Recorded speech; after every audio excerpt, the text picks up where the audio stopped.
ôi thùng គោរពជំរាបសួរហើយក៏សួស្តីកាន់ទៅដល់ពុកម៉ែបងប្អូនទាំងអស់គ្នាថ្ងៃនេះវិលមកជួបជាមួយនឹងខ្ញុំបាទវុធីទៀតហើយថ្ងៃនេះផងដែរខ្ញុំបាទសំណុំអារម្មណ៍ពុកម៉ែបងប្អូនទាំងអស់គ្នារីករាយមកទស្សនាសកម្មភាពដំណើរកម្សាន្តផ្សងព្រេងដែលខ្ញុំបាទបានរួមដំណើរជាមួយនឹងក្រុមការងារធ្វើដំណើរឆ្ពោះទៅស្ទឹងតាគង់អន្លង់វិញដែលមានទីតាំងសន្តិដ្ឋនៅឃុំតាទីលើស្រុកថ្មបាំងខេត្តកោះកុងហើយលើមិនអោយខាតពេលវេលាយូរខ្ញុំក៏សូមនាំអារម្មណ៍ពុកម៉ែបងប្អូនទាំងអស់គ្នារីករាយតាមខ្ញុំទៅទស្សនាសកម្មភាពវីដេអូពេញទាំងអស់គ្នាបាទ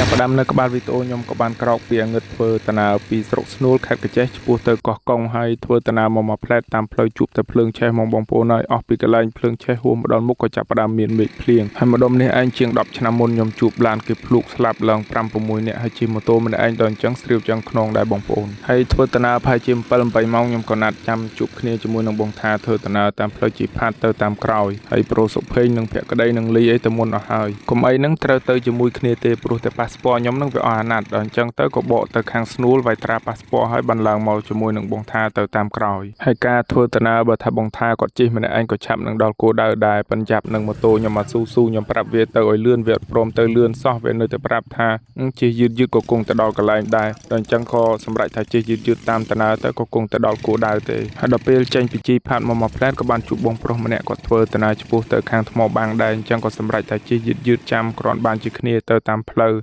ហើយមកដល់មុខមានអាចដំរីព្រៃច្រើនមែនតើបងប្អូនហើយបាទតំបន់នេះបើថាយើងជួបវាគឺកន់ហើយបងប្អូននេះច្រើនមែនតើហើយផ្លូវនឹងយើងអាចទៅធ្វើដំណើរពេលថ្ងៃទេបងប្អូនបើថាពេលយប់សัตว์វាអាសាឆ្លងអញ្ចឹងតែជួបវានឹងកន់ហើយធ្វើដំណើរមកយូរឥឡូវក៏បានមកដល់ខាងថ្មបាំងហើយគ្នារបស់យើងចេញមកជួយដឹកអីវ៉ាន់ហើយហួរវាលើកទៅកតាបខ្ញុំមួយលើកចង់រួចផងបាទយ៉ាប់មែនតែម្ដងកាមេរ៉ាមែនប្រូសុភេងនេះមិនដឹងថាកម្លាំងកំហែងនៅខាងណាទេលោកអើយបាទហើយមកដល់ផ្ទះបង្កយភ្លាមបាយទឹកអីរួចក៏មើលបងប្អូនក៏លេងបាល់មកផ្លែតដល់កាត់មកដល់ពេលព្រឹកក៏ជុំគ្នារៀបចំអីវ៉ាន់ប្រូសុភេងបាទនៅមុខស្រស់ស្រាយនៅឡើយទេនិយាយពីថាទឹកមុខរីកដូចក្របជីពេលដែលមិនតន់ហត់បាទហើយដល់ពេលរៀបចំអីវ៉ាន់ទៅគេឡើងភ្នំឯមើលនោះជាងពីទៅទេសចរនៅតំបន់ដែលស្រួលទៀតយ៉ាចាំមើលដល់ពេលតាមផ្លូវដឹងហើយក៏ជុំគ្នាហូបបបរហើយចេញដំណើរទៅភ្លាមបងប្អូនបាទហើយធ្វើដំណើរទៅជើងនឹងពួកខ្ញុំមានសមាជិកច្រើនមែនតើមានគ្នាទាំងអស់គ្នាគឺ10នាក់យើងងាយស្រួលនឹងជួយគ្នាស្ពាយអីវ៉ាន់អ្នកទៅក៏ស្ពាយតាំងផ្ទះតាំងឆ្នាំងតាំងមន់យកទៅតាមខ្លាច់លោតែយើងរមមិនបានមហូបត្រូវដេកតាមផ្លូវអញ្ចឹងយើងមានរបស់ហូបស្រាប់ហើយបងប្អូនខ្លះក៏ស្ពាយខាងកាមេរ៉ាអញ្ចឹងទៅហើយបងប្អូនខ្លះក៏ដៃទៅទេដើរបាទធ្វើមុខធម្មតាហើយដើរប្រហែល1ម៉ោង2ក៏ហត់ហើយក៏នាំគ្នាអង្គុយសម្រាកតិចងាកមកមើលប្រូសុភេងវិញបាទយោមុខគេស្រស់ស្រាយណាស់យើញឹមស្រស់តែម្ដងបាទនេះពេលតន់ហត់ទេចាំមើលដល់តិចទៀតបងប្អូនដឹងហើយងាកមកខាងកាមេរ៉ាមែនវិញគ្នាឡើងដេកហើយមាននៅអីទៀតបើខាងបងកយវិញហត់ពេកបែកបដោយនិយាយលេងទេបងប្អូនបាទអធិស្ឋានផងបាទហើយមកដល់មុខតិចមានណាបាទប្រូសុភេងរៀងធ្លាក់ទឹកមុខហើយឥឡូវមាត់រៀងស្បែកឡើងញឹមចាញ់ឡើងស្រស់ស្រាយទៀតហើយនឹងហើយថាកម្មាលញឹមហើយអូខារបាវបានម្នាក់មកក្រេបនឹងម្នាក់និយាយថាជាតិនោះជាតិបងប្អូនហើយអញ្ចឹងបានថាពេលណាដែលហត់នឹងស្អីក៏ឆ្ងាញ់ដែរបងប្អូនហើយដល់ពេលដើរមកដល់មុខបន្តិចលឺតែសត្វទូចយំពេញទៅព្រៃម្ដងបងប្អូនច្រើនមែនតើ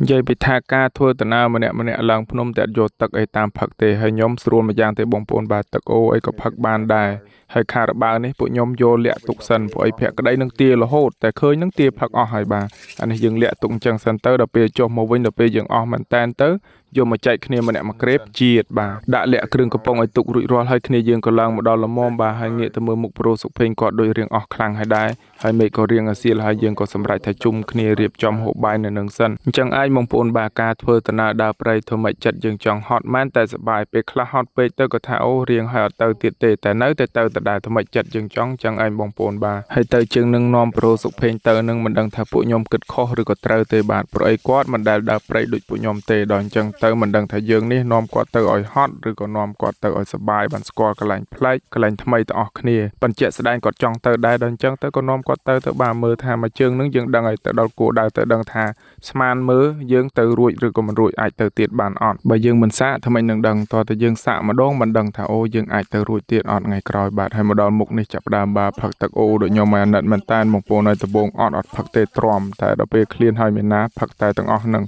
ហើយដើរដបងកាន់ឈើច្ ច្រត់ឥឡូវកាន់លែងរួចអូសវិញម្ដងហើយបងប្អូនឃើញគាត់អស់មែនតើដល់ពេលមកដល់ស្ទឹងភ្លាមក៏សម្រេចថាសម្រាកនៅនឹងមកយប់សិនតាមថាពួកខ្ញុំត្រូវដើរទៅលើទៀតតែគាត់អស់នៅហើយនាំគាត់សម្រាកនៅនឹងសិនទៅហើយងាកមកខាងប្រូកយវិញលឿនមែនតើតែម្ដងបានត្រីយកមកអួតបាត់ហើយតែត្រីរបស់ប្រូខឹបស្ទូចបានទេហើយខ្ញុំក៏រៀបចំយមងទៅដាក់គ្រាន់ទៅដើរមកដល់មុខផ្លែតឃើញបានមួយទៀតបាត់ហើយលឿនមែនតើតែម្ដងទៅមកផ្លែតបានត្រី2បាត់បងប្អូនហើយក៏សូមណែនាំសាប៊ូក្លិនកាន់ទៅដល់ពុកម៉ែបងប្អូនកំពុងតែមើលសាប៊ូក្លិនសម្រាប់សក់អង្កែបរោះជួយថែរក្សាសុខភាពសក់និងស្បែកក្បាលអាចកម្ចាត់អង្កែយ៉ាងមានប្រសិទ្ធភាពធ្វើសក់ស្រស់ស្អាតនិងរឹងមាំផ្ដល់ភាពត្រជាក់ពីសារធាតុម៉ង់តុលដើម្បីកាត់បន្ថយការរលាកស្បែកក្បាលនិងស្រស់ស្រាយហើយក៏បានផលិតពីស្នាដៃកូនខ្មែរផងដែរចំពោះខ្ញុំជាមួយនឹងក្រុមការងារអាសាដើរព្រៃលមាស់ក្បាលកោតអង្កែដល់ពេលប្រើទៅឃើញថាមានប្រសិទ្ធភាពល្អមែនតើបងប្អូនបាទអញ្ចឹងហើយខ្ញុំបាទប្រើផ្ទាល់ហើយឃើញថាល្អបានខ្ញុំណែនាំទៅដល់ពុកម៉ែបងប្អូនទាំងអស់គ្នាហើយក៏សង្ឃឹមថាពុកម៉ែបងប្អូនទាំងអស់គ្នាជួយគាំទ្រស្នាដៃកូនខ្មែរយើងឲ្យបានច្រើនឡើងផងបាទ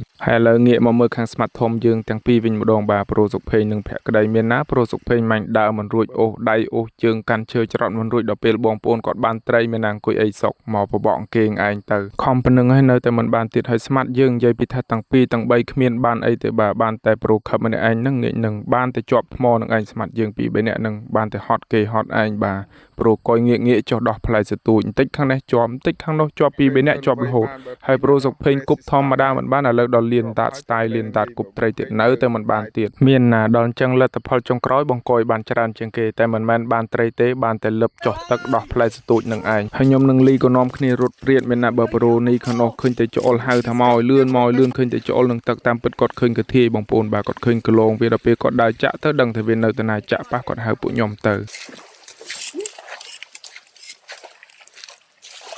គេបងគេនេះគេមើលមិនដឹងវាចេះចាក់នេះ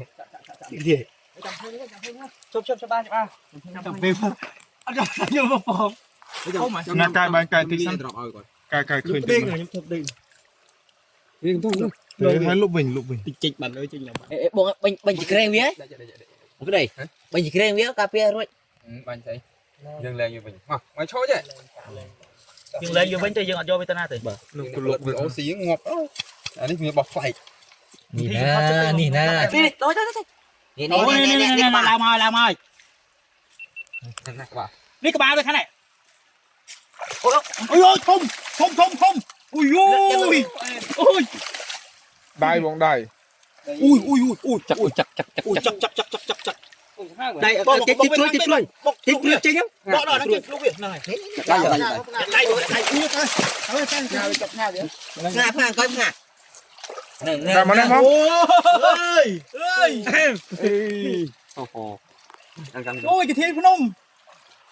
អូយលើកទី1នេះប៉កែមែនបងប្អូនបាទឃើញតែកលងប៉ុណ្ណឹងពួកគាត់ដើររកឃើញបើថាខ្ញុំអីចប់បាត់ហើយខ្ញុំមិនដឹងទៅរណាណីទេហើយប្រូកយនេះទៀតក៏លឿនណាស់ទៀតមាញ់កំពុងតែនឹងលឹបដោះផ្លែសទូចនោះសោះហើយរត់មកដល់នេះមុនខ្ញុំបាត់ហើយកាន់កាធីមកផ្លែតមែនណារួចពីដៃចេញបាត់ហើយនេះដេញចាប់មិនមែនថាចាប់មកហូបទេបងប្អូនបាទយើងប្រុងតែចាប់យកមកថតរូបស្លឹកសិនអស់ពីកាធីដល់លឹបខាងបាញ់ត្រីវិញម្ដងបងប្អូនបាទបើខ្ញុំអត់សូវជាប៉ិនលឹបទឹកអីគេទេដល់អញ្ចឹងបានតែឈរពីលើច្រាំងមើលគ្នាយើងលឹបចុះទេហើយលីនឹងក្តីប៉ិនខាងលឹបជាងខ្ញុំបានតែខាងដាក់មងមួយយ៉ាងនោះឯងមិនដឹងថាយ៉ាងម៉េចឲ្យតែលឹបទៅរតែដែតមកវិញហើយទឹកទៅនេះជ្រៅទៀតបងប្អូនឮថាគ្នាយើងលឹបអត់ដល់បាតផងហើយខ្ញុំងាកមកដាក់មងខាងនេះទឹកក៏មិនរាក់ទៀតហែលបដារាយមងបដារៀងស្រាវដែរនឹងណាបងប្អូនប្តីវាសបោកពើភ្នំប៉ាន់ចាស់ចាស់ក៏ថាអីទេវាអត់មានធ្វើអីមនុស្សទេបាទហើយនេះត្រីយើងយកមកធ្វើចំអិនម្ហូបពេលងាកបងប្អូនយើងអ្នកណារៀបចំមួយទឹកក៏មួយទៅហើយឈានមកដល់ពេលយប់ក៏ជុំគ្នាធ្វើម្ហូបអាហារដើម្បីហូបហើយទៅរចាប់ម្កែបទៀតហើយគ្នាយើងទាំងអស់គ្នាអ្នកណាចេះធ្វើអីក៏ធ្វើនឹងទៅហើយអ្នកធ្វើម្ហូបក៏ធ្វើម្ហូបហើយអ្នកទៅរងកែបក៏រងកែបហើយកែបរឹសនេះច្រើនមែនតើបងប្អូនបាននៅតាមភ្នំហើយសលេងវាមិនបាច់និយាយទេកន្លែងយើងដេកបើថាមាន50-60ក្បាលនៅក្បែរទៀតមិនបាច់ទេបងប្អូនហើយសលេងលន់យកតែមែនតើតែម្ដងលន់ដូចសលេងគេចាក់បាសអញ្ចឹងយំអេអូលន់ពេញនឹងគ្មានការដេកពួនទេថ្លង់មែនតើទូចទៅខ្លួនទេប៉ិនសលេងមិនបាច់និយាយទេបងប្អូនហើយប្រភេទកែបរឹសនេះយើងងាយស្រួលនឹងសម្គាល់វាមួយយ៉ាងដែរបងប្អូនបាទរូបរាងវាដូចស្តៀងនឹងកែបកចាញប៉ិនខ្លួនវារាងខ្លីហើយសារខ្មៅមានពណ៌ខ្មៅនៅលើខ្លួន អាសានៅលើភ្នំយំដូចសលេងខ្ញុំថាអញ្ចឹងអត់ច្រឡំទៅណាទេសលេងវាយំខុសពីកែបកចាញវាយំអេអអញ្ចឹងឯងហើយរូបរាងវាខ្មៅខ្លីរាងធាត់ជាងកចាញតិចអញ្ចឹងឯងបងប្អូនងាយស្រួលមួយយ៉ាងដែរការយើងដើរព្រៃចេះស្គាល់ថាអីហូបបានទៅយើងងាយស្រួលនឹងរមហូបកែបអីបន្តិចតួចទៅក៏បានរួចមកពេលបាត់ទៅហើយបើនិយាយពីខ្ញុំវិញរឿងដើរព្រៃរឿងមហូបអាហារខ្ញុំខ្លាចបំផុតគឺខ្វះអង្គឲ្យតែមានអង្គរស់ហើយបាទមហូបអាហារបានអីហូបនឹងអំបិលម្ទេសក៏បានដែរខ្ញុំ5ថ្ងៃ10ថ្ងៃមួយអាទិត្យក៏អត់អីដែរបាទហើយភ្លេចប្រាប់បងប្អូនវីដេអូនេះខ្ញុំទៅយូរហើយដែរតាំងពីខែប្រាំងម្លេះបងប្អូនបាទខ្ញុំមិនតនឹងផុសវីដេអូទួយគ្នាយើងផុសវីដេអូអស់សិនហើយខ្ញុំទុកដល់ខែវស្សានេះដល់នឹកឃើញកន្លែងត្រីចង់ទៅលេងទៀតទៅមិនបានឥឡូវផុសបាទផុសមើលឃើញចង់ទៅមិនរួចទៅខែនេះមិនបានទេបងប្អូនឲ្យទាកសម្បូរខ្លាំងមែនតើ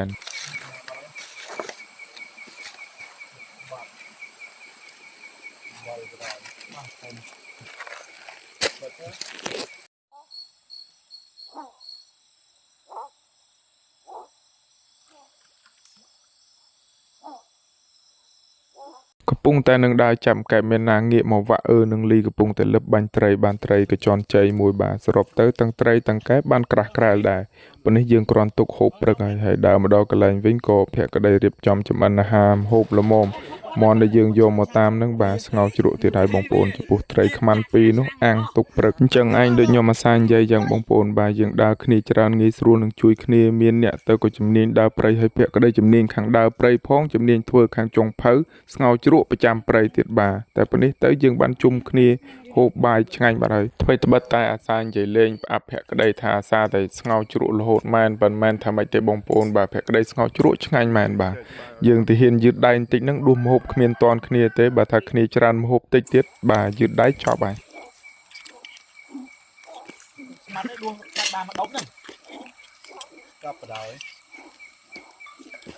ជុំគ្នាហូបបាយរួចរាល់ហើយបានមកចាប់ផ្ដើមចងតង់ដេកបងប្អូនបាទជួបគ្នានៅពេលព្រឹកបងប្អូនអរុនសួស្តីពុកម៉ែបងប្អូនទាំងអស់គ្នាបាទកាត់មកដល់ពេលព្រឹកក៏នាំមកហួរតាមខ្ញុំទៅមើលម៉ោងហើយចំពោះសកម្មភាពវីដេអូខ្ញុំក៏កាត់ត្រឹមនេះសិនហើយនៅភាពបន្តទៀតបងប្អូនបាទបាយបាយពុកម៉ែបងប្អូនទាំងអស់គ្នាជួបគ្នានៅសកម្មភាពវីដេអូក្រោយទាំងអស់គ្នាបាទ